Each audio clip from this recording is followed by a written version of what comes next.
a celebration, and we're going to make sure we keep the music low because I don't want to go to Facebook jail. All right now. So welcome everybody. This is Dr. Stacey A.C. Grant. We are live at my legacy celebration for my grandmother, my maternal grandmother, Pernell Agatha Roden. Woo! And the anniversary of Action, Action, Despite the Distraction. So let me hear the words. Action, action. Action, action. Action, action.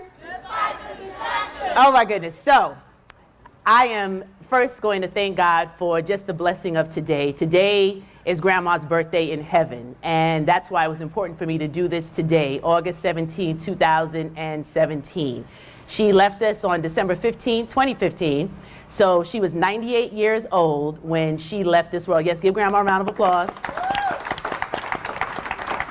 And we were blessed to have her for over 9 decades, and I really was looking forward to planning a big bash for her 100th. But now we have to celebrate it while she's in heaven looking down on us, and I can feel her with me all the time. I know all my family feels the same way. She is with us on a consistent basis, working overtime for Jesus. Amen. So I am just really thanking God for this opportunity to publicly celebrate her, for my friends and family who have come to be here tonight, everyone who supported in buying the book. It's been an overwhelming year. It went so fast. God will dream a bigger dream for you than you can. And all I know is that He's awesome, He's wonderful, and that's one of the things that my grandmother made sure that every single person knew, to put God first. Her faith was unyielding. She didn't care what people said or how situations looked. She trusted God, and she trusted Him all the way. And she said, I might not be able to leave you riches, but I can leave you the Word of God and the love of God. And I'm just grateful to be a part of her legacy, to celebrate that tonight. And I thought no better way to kick this off than an interview with now the new matriarch of our family since Grandma has passed, which is her oldest daughter and my dear aunt, Phyllis Black. Let's give her a round of applause. Now, you'll see after this where I get a lot of my personality from, like the genes in my family are strong. And I told her that we were going to have some fun and interview. She said, oh, I already know. You weren't going to catch me. I have some words prepared. And I'm blessed because I have my aunts and uncles who have been a part of my life literally since birth and have nurtured me. She has 2 sons of her own, but I'm the daughter she didn't have, and my cousin is here, and you know, we grew up like brothers and sisters. He terrorized me, but that's a whole nother show. He says I need therapy, but I'm not gonna go through that right now. But I love him so much because he has been there and been a rock and a support as he's watched me grow up and become a mother, imagine that, and a wife, OMG. And the things we used to do as kids, when I think back on it, what Grandma used to watch and endure, it's just wonderful now that we can grow up with that love that can never be broken, and that just legacy that we have for our family. So my aunt has no idea what I'm going to ask her. She's like, what is this crazy child doing? But I'm going to say yes, and I'm going to be a part of it. So Auntie, thank you. Dear. Thank you. Just tell the world how much you love me. Oh, this is the daughter. This is the daughter that I didn't know I had until I had her. And we are like inseparable. Yes. I mean, I love her to death. Thank you. I Don't let me cry. really love you, Stacey. Okay, but you know the makeup. I know. So that's it. Her mom is her mom, but it's not her mom, it's me. Like, you know. And I love you, Auntie. So, you know, as we celebrate Grandma today, yes, you know, the whole family is dealing with her not being here in a physical form in different ways. You know, dreaming about her. You just had a recent experience where she came to give you instructions when you were ill. Yes, she did. So let's fast forward to that. You were just sick. You fell out, didn't know what was going on. Thank God my cousin and his daughter were able to come. But what happened? Grandma showed up and did what? Well, let me tell you what happened. I fell out. I mean, my son is here. I fell out. I don't know what happened, but I had to go to the emergency room, and the doctor told me I had vertigo. So I said, vertigo? What's that? Anyhow, he gave me some tablets, and I took it, and it didn't work. So I got up one morning, and I'm sitting in my family room, and as I am sitting, I saw Don't cry. my mother. And she said to me, Miss Phil, because that's how she calls everybody's Miss. Miss Phil, she says, go and get some baking soda. Put it in some water and drink it. And I got up without hesitation. I went, I got a little bit of baking soda. I don't know if you all know what baking soda is. Yeah. Okay. Got some baking soda, put it in the water and drank it. And as I'm sitting here, not even half an hour to an hour after, I could feel my body coming back. I had an intestinal virus that I didn't know.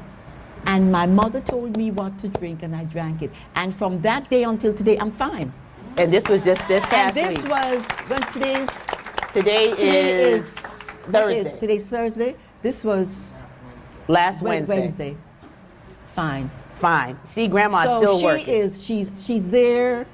She is looking down, and thank God for her. She has, oh my goodness gracious. But anyhow, But yes, yeah. before we start crying, because you know that'll be next. Okay. All I know growing up is just how much Grandma prayed, how much her faith was a huge part of everything. And you being the eldest daughter, you've seen it all, been there for it all. But what inspired you the most about Grandma's faith? It never wavered. You know, if she says, God is going to do this, you know, and she prays and she waits, and whatever time factor that it happens, it's when it's supposed to happen. You know what I'm saying? So she had that unwavering faith. You couldn't take that away from her, because first of all, God never fails her yet, really. Amen. So, I mean, you know, whatever she says and whatever she prays for, she gets. So if it doesn't happen when she says or she feels it's supposed to happen, but it's going to happen. So she waits and waits until it happens. Woo, the patience. And, you Yes. know, so much of these life lessons that I share in this book are from what Grandma taught me. And I talk about the 4 leaves of Lux Clover in one of the chapters. And that's something that the whole family knew. Courage and will, perseverance and skill. Yeah. These are the 4 leaves of Lux Clover. So what does that mean?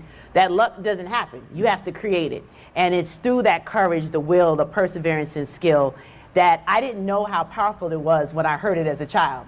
I just thought that, you know, these Jamaicans have a saying for everything.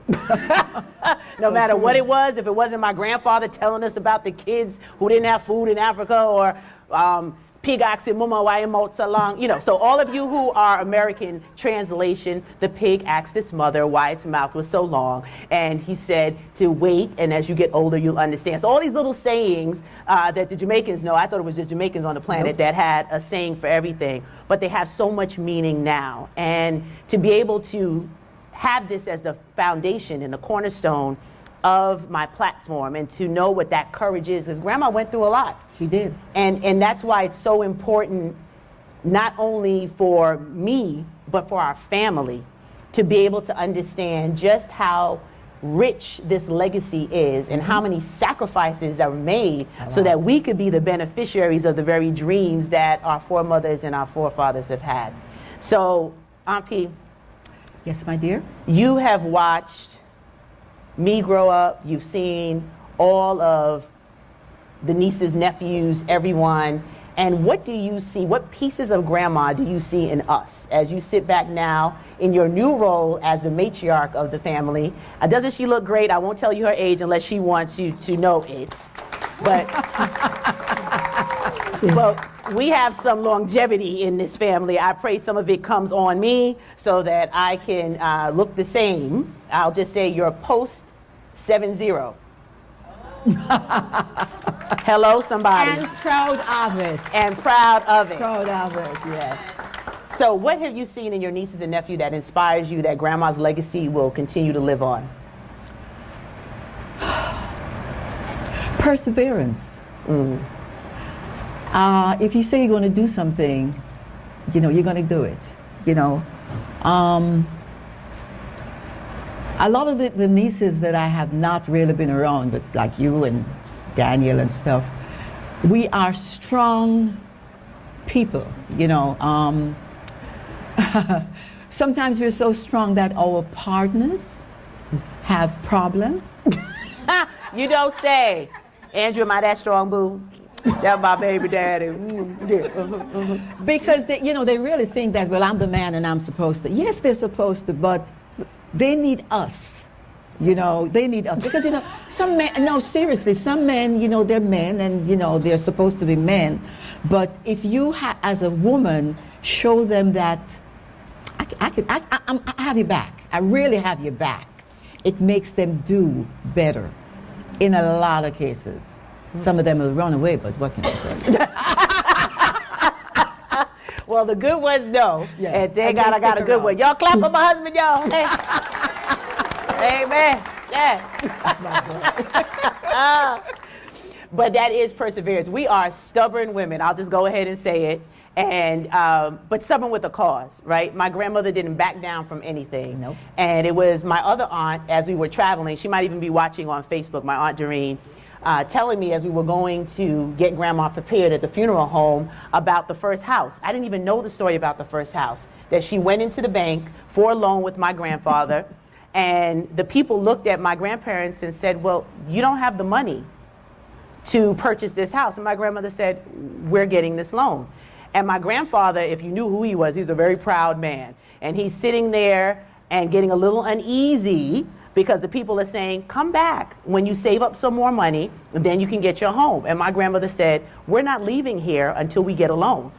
And my uncle said that she stayed and did not move from that man's desk to get the loan from her house until he said yes. She wore him down. It was to the point where the bank was closing, and he was like, all right, Miss Roden, you get the loan. Because she said that God told her that she's going to get the house, and God's word is true, and it. she's not leaving this bank without that loan. And I know I can only imagine how mortified my grandfather was with the whole situation, but because she stood her ground and because she stood in her faith, she was able to walk out of there with my grandfather and get their home. Okay, Stace, but that was years ago. Now let's fast forward to when she was 85. Was she 85? When we had the party? When we had the party for her? Yes. So I have to tell you this one, when we were having the party for my mother, and she wanted to get this apartment. Yes. You remember that? I remember Olive Avenue, yes, sweetie. yes. So she went and got the apartment, looked for the apartment. 85. At 85. And she, made contracts and everything like that to get the apartment. She didn't have the money. At 85. She didn't have the money, straight up. So my sister and her husband came to her house, and she's talking to, what's the gentleman's name again? Whatever his name was. Anyhow, she says, like he says, well, Mrs. Roden, you need $10,750. He says, $10,750? Okay. So she hung up the phone. My sister and her husband walks through the door, and she says, I'm getting this apartment or this condo, and I need $10,750, whatever it was. And she says, I don't have a penny. And she goes, and she goes, crack up. But let me tell you the end of that. So my sister and her husband had some money, and the exact amount of money that she needed for the apartment was the money that my sister and her husband got. He says, Grandma, you can have this and get the apartment. Look at God. Won't he do it? I mean, isn't God good? All the time. All the time. Absolutely. So, her faith. And that's the moral to the story, is that we stand on a rich tradition of faith in God, unapologetic. We don't tell people what to do or what to believe, but we won't deny our Christ and the goodness that he has provided in our lives and our ability to just trust him. And boy, I had to trust him on this book. And some of you have heard the story when I lost the whole thing right before the launch, but I pushed and persevered through because it wasn't about me, but what God was doing through me, and he gets the glory for it all. So I just want to thank my auntie for being such a good sport. Let's give her a round of applause.